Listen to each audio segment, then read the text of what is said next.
here because last week I gave this same talk, and sometimes I'll say stuff. Sometimes I'll say something to Roland like, well, you know, when I said blah, blah, blah, did you think? And he'll go, I don't know, I don't remember. I'm like, oh. Well, I just want you to know I can't remember a single thing I said last week. So it's new to me. The first thing I want to do is show you this video. Open it up. If anybody has any thoughts and they want to share, I'm going to bring around a microphone just to see if anybody, if that sparked anything for anybody, if you want to say something.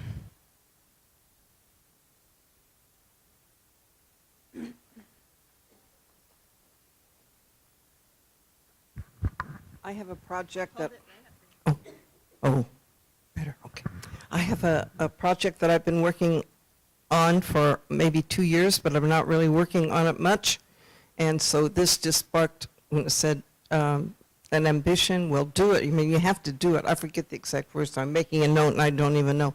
But to do it, start it at least. Thanks. My wife and I own a business together, and we're going into our 8th year of business together. And through those 8 years, we've had a lot of changes, a lot of evolution, and we find ourselves currently, as of this day, at another point of transition and huge decision making. So the timing of seeing that is good, because we have almost been there with everything that we're doing, but there's been that point that's like, oh, we know that it's not quite there. So helpful words, an helpful idea. Thank you.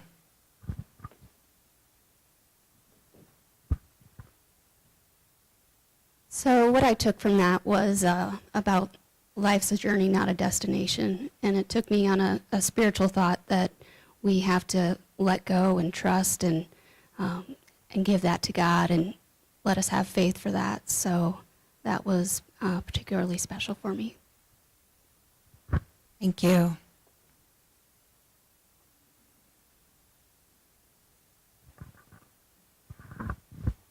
For me too, it had the ring of truth. It just felt really true, and I could relate to that feeling of knowing something could be good, but it's not right now. And just that encouragement to keep going, that's wonderful.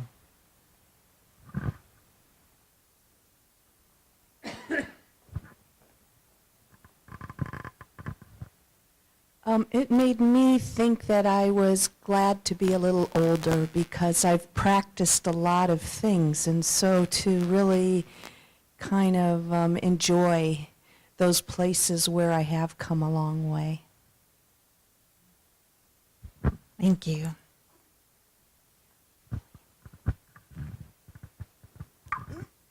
It made me think about, I used to do a lot of art, but when it wasn't up to my standard, everyone else would be like, oh, it's fine. I'm like, no, it's not good enough. So I'd stop working on things and stop doing my art because it just couldn't be enough. And so I haven't really done any of my art for a while or any of my drawing. So I never really thought of that, but it takes a while to get to the point. And if you keep going, and your ambition will help you get to the point where it will be enough. To my standards. So I've been told the greatest act of creation is that whole and perfect you, and I've heard rumors it takes lifetimes to do that.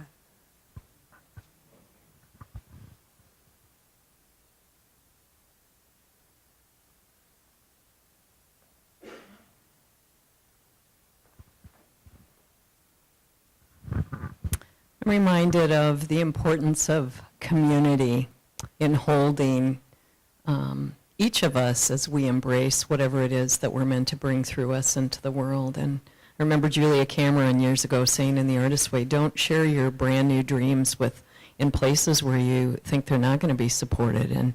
And how grateful I am to have this place and other places where there's lots of support for those tender new beginnings.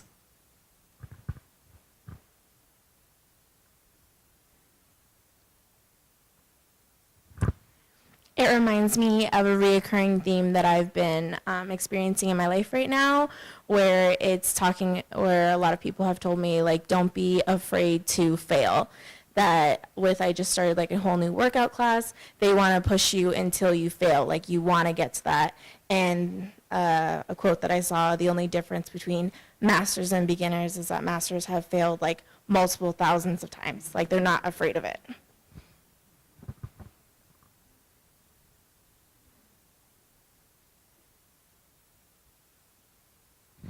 I was just writing a short article for this little newsletter that I write stuff for, and John Grisham, whom I love, it took him at least 29 publishers before he got his first book published, and Dr. Seuss was about 47. So if that tells you anything, hang in there.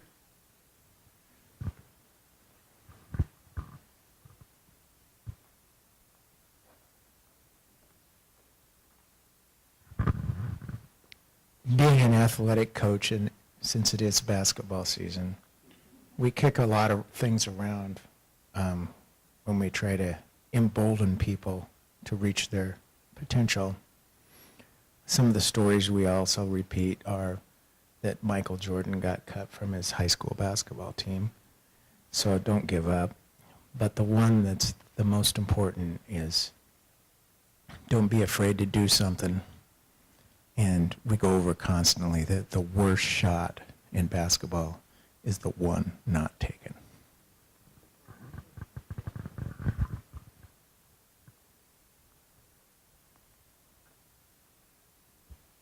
Thank you, guys. That was amazing.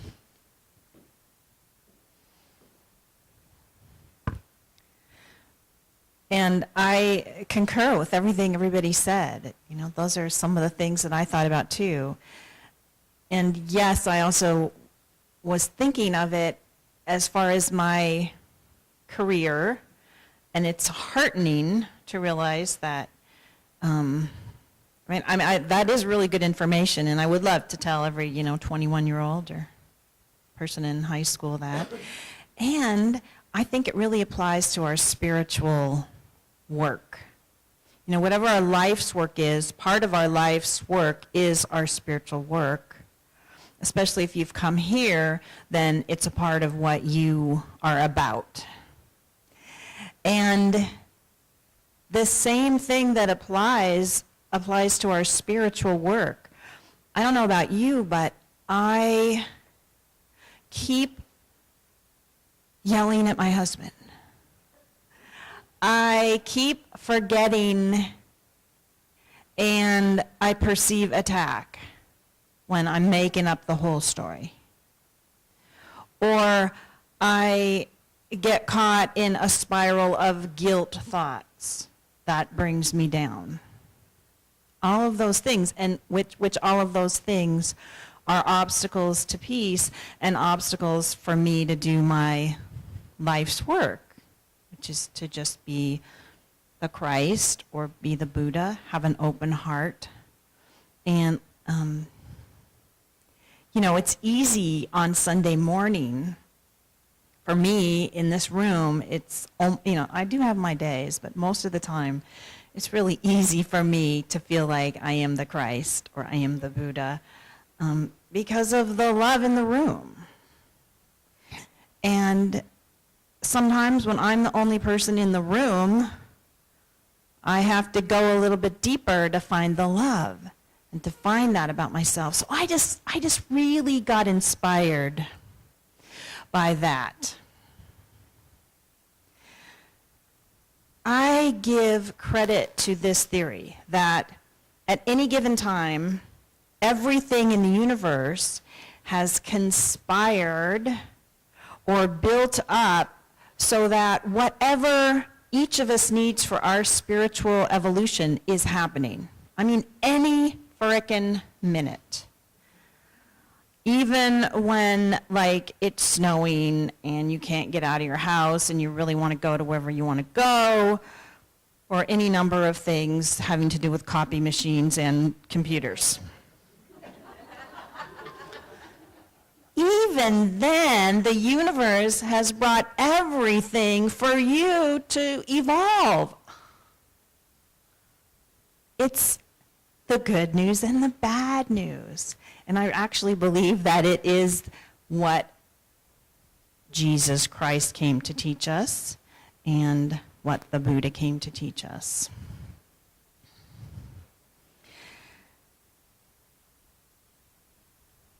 I believe this today with every fiber of my being. And like I said, it's easy for me to believe it on Sunday morning.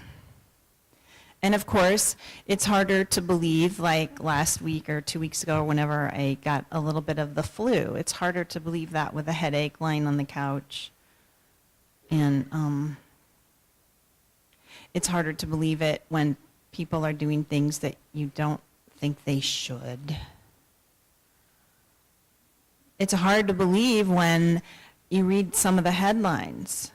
And what I want to say, what I want to remind us is that these kind of thoughts, like what Ira Glass talked about, it's to stop us. And whatever it takes to stop us, whatever it takes to wake us up, and whatever it takes to bring us joy. Whatever it takes, that's what's happening in the universe. Even the really, really horrible things. Now, I would like to say that whatever it takes without scaring us, but sometimes, quite frankly, I feel pretty scared by what's happening in the world. So I can't really speak to that from you know, sometimes you know things absolutely. I don't know that. Like, for example, the point I'm making is, I don't know that you never get something you can't handle. Sometimes I think maybe part of your evolution is things you can't handle. And the reason I mention that is because one of the things that we can do is not be guilty for the things we couldn't handle. That is one thing you can start with right now in this time, in this place, and it really is the whole point of this talk, is to not go down the guilt road and not go down the browbeating road. You know, Ira Glass talked about, well, your taste is better than what you can do. My vision of who I want to be is bigger than who I am at all the time. I mean, sometimes I hit the mark, and sometimes I don't. But the thing I can do about that is to just let that be. And the thing that we can all do, and it really is our spiritual work, is to not go down the guilt path, not go down the path that, I'll tell you what, I had a very good example just a couple, let's see, I think it was last Saturday. I was in this room, Dan and Roland were doing a project, and I saw something that made me fussy. I don't know why it made me fussy. It just made me fussy. There was a little bit of spray paint. I'm going to show you. Do you see that little spot? Do you feel my pain? Well, all I can say is my voice got what I like to call screechy. Like, what are you doing? I didn't know you were spray paint. Have you put some, what have you hit the window? Ah, you know, you don't really need the whole thing acted out. And then after I did it, I mean, I actually heard myself and started feeling guilty. So, I mean, it's good to be aware, but instead of going to I just missed the mark again, I went to, I really did the spiral where I started feeling guilty. So Roland was up in the sound booth by then. I don't know where Dan was hiding. I don't know. But so I go up to the sound booth, and I'm like standing by Roland, and he's like, why are you here? And I'm like, I just want you to tell me that you don't hate me. He's like, oh, of course I don't. I mean, I don't even, know exactly what happened, but I do know that the guilt and the mind, oh no, I have to get reassurance, whatever, made it worse. You know, I mean, and it's at the same time, being aware of that, I'm letting myself off the hook, believe me. I do think it's funny now because I can look at that, it doesn't even bother me. And after, of course, I did have to make him say that he loved me like, I don't know, 5 times before, but you can feel his pain for that. But that, I was able to release that, because it actually does hurt. You know, I mean, it really hurts us when we hurt other people or when we're not our true self. It actually does hurt. It hurts.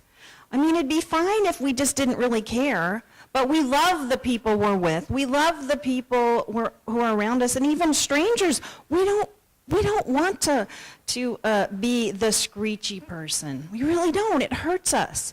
So it takes fortitude, and it takes willingness, and it is our spiritual work to rise above that guilt. It really is. It takes that. It's important, and it's beautiful. One of the things that I wanted to say that I take heart from is that I used to think I would actually get to a point where I wouldn't go into the screechy voice. Well, a lot of wise spiritual teachers, and I take heart from this, seem to think that the screechy voice will reappear again. Sorry, honey. And I am on this journey of spiritual evolution. I'm not going to be there. You know, it's not really like the end of a Disney movie. Happy ever after. You know, I mean, that is kind of embedded in us. Like, well, it really is that I'm going to be there. You know, I'm actually will have turned into St. Francis. Probably not this lifetime. So if we can speak gently to ourselves, and we know we're trying, we know we're going to make mistakes, how we treat ourselves in each moment is absolutely critical. So I want to show, I want to inspire us with 3 things. I have a little bit of a prayer. I want to pray the St. Francis prayer because I get such beautiful inspiration. It says the same thing to me. Lord, make me an instrument of your peace. Where there is hatred, let me sow love. Where there is injury, pardon. Where there is doubt, faith. Where there is despair, hope. Where there is darkness, light. Where there is sadness, joy. O divine Master, grant that I may not so much seek to be consoled as to console, to be understood as to understand, to be loved as to love. For it is in giving that we receive. It is in pardoning that we are pardoned. It is in dying to self that we are born to eternal life. And I have a little something from A Course in Miracles. The holy ones whom God has given each of you to save are every one you meet or look upon, not knowing who they are. All those you saw an instant and forgot, and those you knew a long while since, and those you yet will meet. The unremembered and the not yet born. For God has given you his Son to save from every concept that he ever held. That when in the Course, when it is written, God has given you his Son, it means God has given us each other.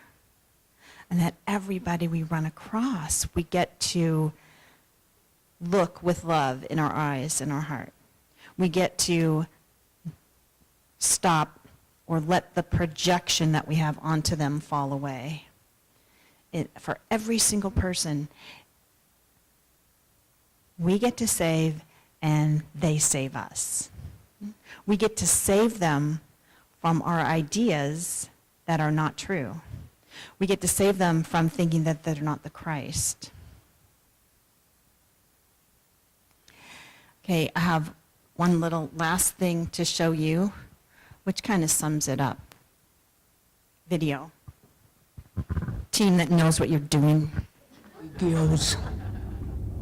When life gets you down, you know what you gotta do? I don't want to know what you got to do. Just keep swimming, just keep swimming, just keep swimming, swimming, swimming. What do we do? We swim, swim. Doreen, singing. I love to swim. Doreen. When you want to swim, you want See, to I'm going to keep get stuck now with that song. Now it's in my head. Sorry.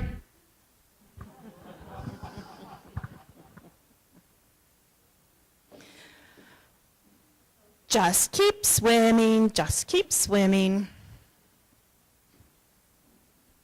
So that, really,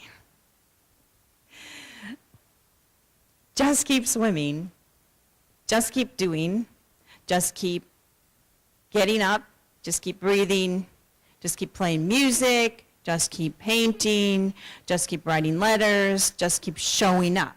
Just keep showing up. Sometimes all you have to do is show up. And maybe you're just showing up in your bathrobe on the couch.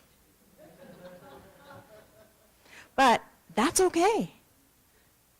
In fact, that might be the most important place you show up. Show up when you're the only one in the room, in your bathrobe, on the couch, with an open heart. Hey, that is what is going to spread the light of the world. Just so you know, I love to keep that globe up there. I like us to look at it and send our love, through it and all around it. And seriously, showing up in your bathrobe, on the couch, opening your heart, that is going to spread the light. Let's take an offering for unity.